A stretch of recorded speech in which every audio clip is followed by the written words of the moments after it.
Olá, seja bem-vindo a este canal. Se você chegou até aqui é porque você está procurando uma palavra de Deus para a sua vida e na ocasião nós estamos fazendo uma série de mensagens na carta do apóstolo Paulo aos Romanos. Se essa mensagem edificar a sua vida, peço que você possa compartilhar com outras pessoas que você entenda serão também edificadas. Amém? Vamos para a leitura do texto Romanos capítulo 3, nós vamos ler do versículo 1 até o versículo 8 e diz assim: Então, que vantagem tem o judeu ou qual a utilidade da circuncisão? Muita em todos os sentidos. Em primeiro lugar, porque as palavras de Deus foram confiadas aos judeus. E então, se alguns foram infiéis, a infidelidade deles anulará a fidelidade de Deus? De modo nenhum. Seja Deus verdadeiro e todo homem mentiroso, como está escrito, para que sejam justificados em tuas palavras e venças quando fores julgado. Mas se a nossa injustiça demonstra a justiça de Deus, que diremos? Por acaso Deus é injusto por aplicar a sua ira? Estou usando critérios humanos. De modo nenhum, do contrário, como Deus julgará o mundo?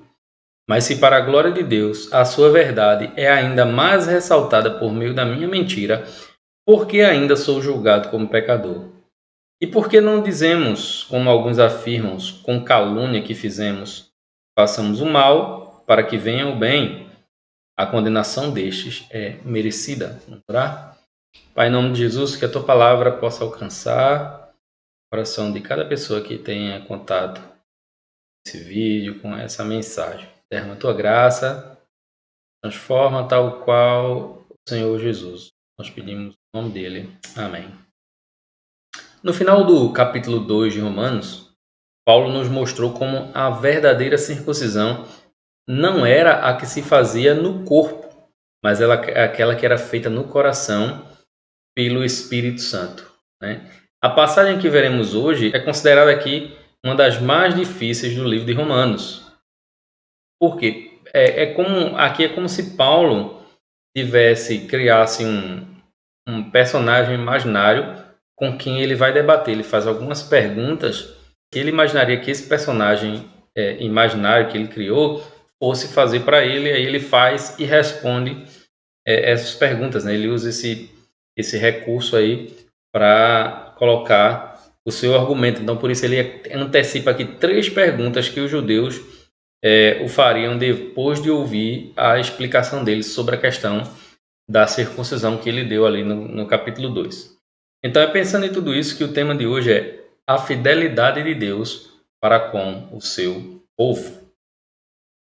E a primeira coisa que nós podemos ver aqui no texto é que a fidelidade de Deus para com o seu povo se demonstra nos benefícios que ele lhes dá diante das outras nações. Israel era privilegiado diante das outras nações por toda a sua história, por todo o seu contexto, a gente vai ver aqui. Então, se a circuncisão no corpo é a primeira questão de Paulo aqui, né? A primeira coisa que ele antecipa. Se a circuncisão no corpo não valia, então qual a vantagem de ser um judeu? Veja como ele coloca aqui, versículos 1 e 2. Então, que vantagem tem o judeu? Ou qual a utilidade da circuncisão? Muita, em todos os sentidos. Em primeiro lugar, porque as palavras de Deus foram confiadas aos judeus. Então, Paulo antecipa essa pergunta. Estou falando aqui que a circuncisão que vale é do coração, mas vocês vão me perguntar, então que vantagens tem em ser judeu? Que vantagem tem em fazer parte desse povo que Deus escolheu se a circuncisão não vale de nada? Paulo dá uma lista de todas essas questões lá no capítulo 9. Ele está argumentando aqui, né? E lá no capítulo 9 é que ele vai dar uma lista dessas coisas. Vamos dar um pulinho para lá, né? Quando a gente chegar lá vai explanar melhor. Mas vamos dar um pulinho para lá para o capítulo 9, versículos 4 e 5. Diz assim: Eles são israelitas e deles são a adoção, a glória, as alianças, a promulgação da lei, o culto e as promessas. Deles são os patriarcas e deles descendem o Cristo segundo a carne, o qual é sobre todas as coisas. Deus bendito eternamente. Amém. Então veja aqui quantas vantagens Paulo mostra que os judeus tinham, né? Ele diz, olha, nós como judeus fomos adotados por Deus. Nós temos a adoção. Deus nos resgatou, nos escolheu como seu povo, né? Nós temos a glória de Deus, nós temos as alianças, né? Deus fez alianças ali, todas elas com o povo de Israel. Então nós temos muito privilégio, muita vantagem em ser judeu.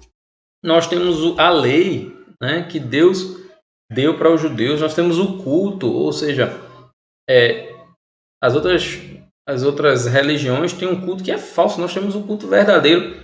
Então nós temos sim muitas vantagens, né? Nós temos as promessas, nós temos os patriarcas. Então ele vai colocando ali diversas vantagens e por fim ele diz que temos o Cristo, né, o Messias, o Salvador. Ele vem da descendência de Israel, ele é filho de Davi, né, ele vem dessa descendência israelita. Então veja quantas vantagens o povo tinha em ser judeu. Então era muito mais fácil para o judeu que cresceu ouvindo isso ter esse encontro com Cristo, ter essa salvação que o Messias dá, do que uma outra pessoa que nunca ouviu falar dessa história.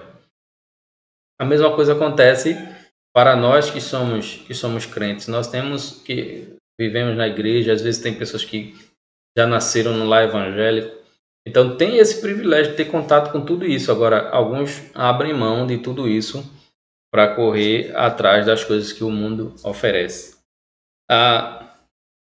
Então, os benefícios são muitos em ser parte do povo de Deus. Diversos benefícios a gente viu aqui, mas um dos principais é a palavra de Deus. Ele diz, em primeiro lugar, porque as palavras de Deus foram confiadas aos judeus.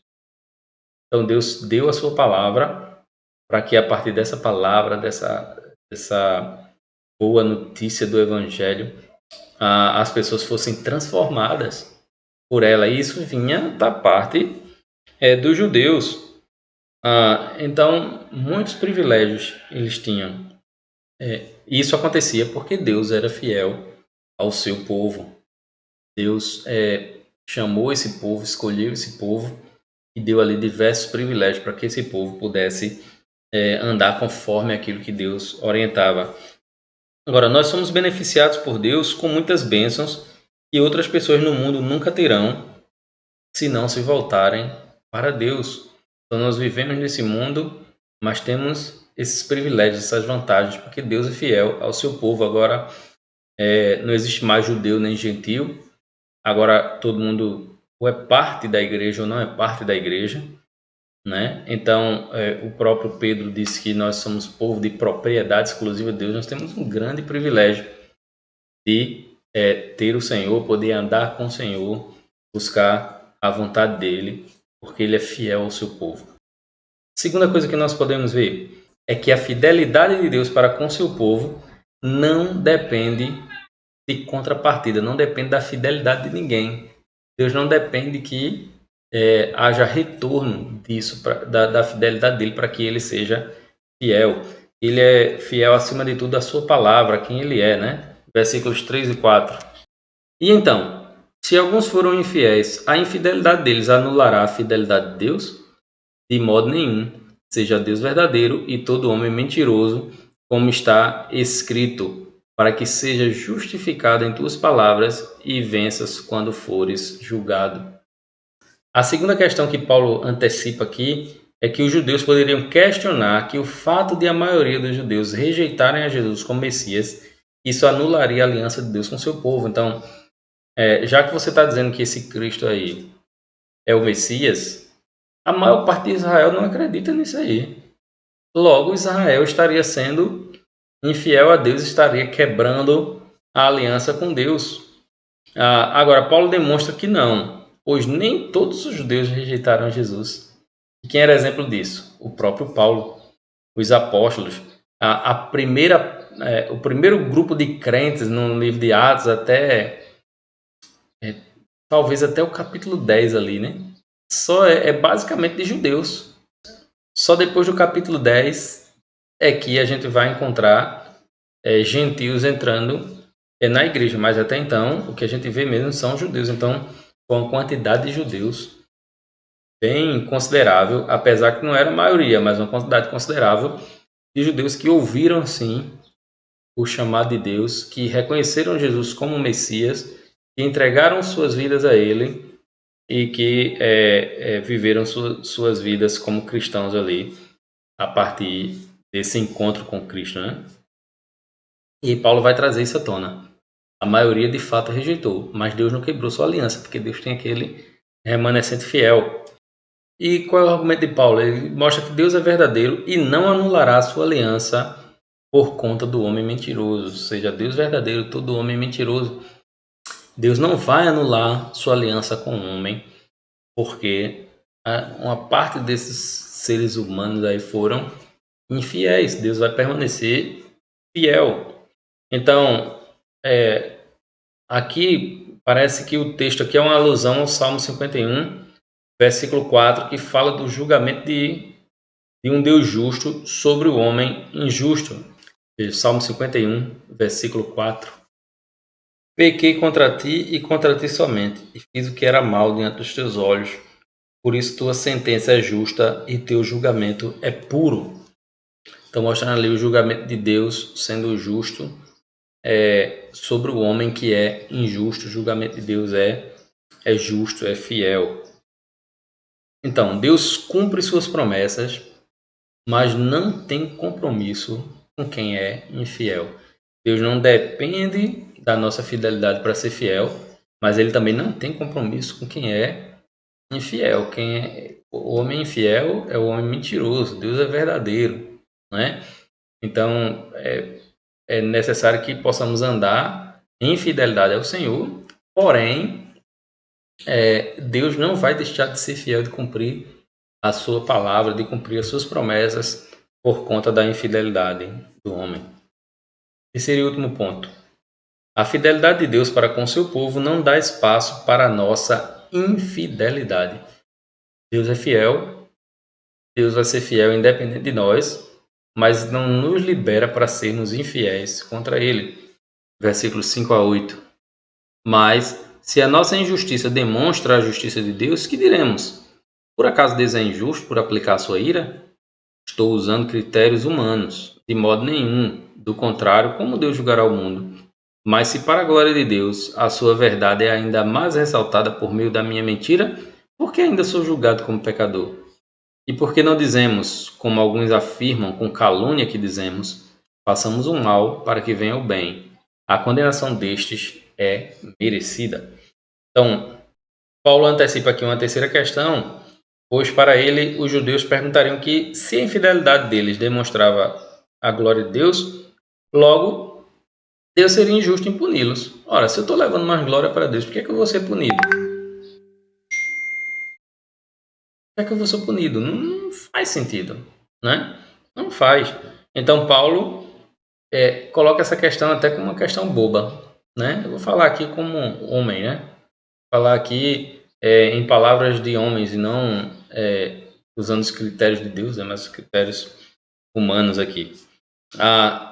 Se fosse dessa forma, Deus não poderia julgar o mundo. Se por conta que Deus recebe glória quando a pessoa é infiel, porque mostra a santidade de Deus, né?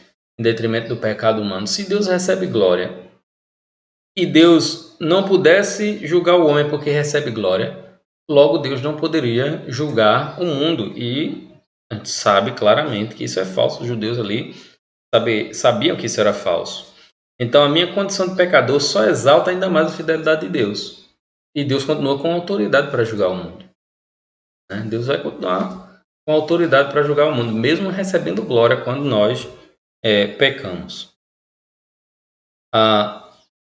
Se o argumento deles fosse correto, então eles mesmos também estariam caindo no erro, porque eles julgavam a Paulo.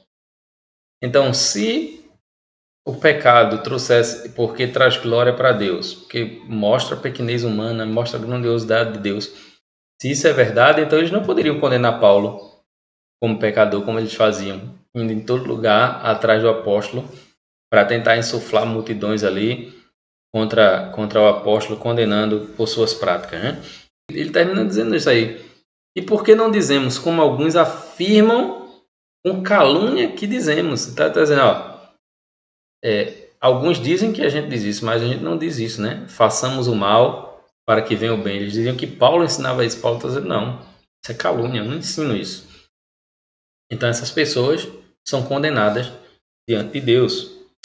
Ora, como cristãos nós devemos ser fiéis mesmo sabendo que Deus é misericordioso, mesmo sabendo que se eu pecar, Deus vai me perdoar, se eu pecar, Deus vai agir com misericórdia para a minha vida. Isso não abre portas, não abre espaço para que eu seja infiel. Eu tenho que me manter fiel ao Senhor sempre. Amém? As aplicações para encerrarmos. Primeiro, Deus nos beneficia com muitas bênçãos para que sejamos fiéis a Ele, como Ele é ao seu povo. Não temos argumentos para sermos infiéis a Deus. Eu não vou ser infiel a Deus e depois dizer, eu fui por conta disso. Eu fui por conta de fulano, eu fui por conta de ciclano, eu fui porque aconteceu essa circunstância e Deus não podia deixar. Então não vai ter nada que justifique a nossa infidelidade. Precisamos nos manter fiéis. O que acontece é que, na realidade, Deus nos dá tantas bênçãos, tantas coisas ao nosso redor, tantas coisas de valores importantes para a nossa vida, que essas coisas deveriam nos ajudar a nos manter fiéis. Isso torna a gente cada vez mais indesculpável para cometer algum tipo de infidelidade contra o Senhor. Outra coisa, não devemos nos inspirar nos crentes infiéis, pois não sabemos a real condição deles. Então, quantas pessoas, para tentar justificar o seu erro, se baseiam em crentes que não vivem a vida de acordo com a palavra. Esses crentes infiéis não são a nossa referência, não deveriam ser a nossa referência, né? Nós podemos sim ter referências em pessoas, mas pessoas que são imitadores de Cristo, como o próprio apóstolo Paulo disse, né? Sede meus imitadores como eu sou de Cristo. E por fim, reconheça o quanto seu coração é mau e precisa de Deus, pois Deus não tem compromisso com os infiéis. Deus não tem compromisso com quem é infiel a Ele. Por isso precisamos sondar o nosso coração, por isso precisamos fazer a oração do salmista, né? Vê se há em mim algum caminho mau e guia-me por caminhos eternos. É assim que devemos buscar o Senhor, buscar manter a nossa fidelidade a Ele em todo o tempo. Amém? Deus possa nos abençoar com a sua palavra, nos ajudar a colocar aqui no fundo do coração para que ela possa começar a agir, fazer diferença, transformar nossas vidas para sermos mais parecidos com o Senhor Jesus. Vamos orar ao Senhor? Pai, em nome de Jesus, que tua palavra venha a transformar de fato nossas vidas. Nós possamos ser fiéis ao Senhor em todo o tempo, mantendo os nossos olhos fixos em Ti, não buscando subterfúgio, porque o Senhor nos deu tantas coisas importantes. A principal delas foi o Senhor Jesus, que veio, morreu na cruz para nos salvar, mas também o Senhor deixou a Tua palavra, que é tão importante para nos guiar, que nós possamos nos manter sempre em fidelidade a Ti. Derrama a Tua graça, abençoa a cada um que tiver contato com esse vídeo. Nós pedimos por tudo isso, no nome santo de Jesus. Amém. Deus abençoe. Nos veremos na próxima mensagem, se assim Deus nos permitir.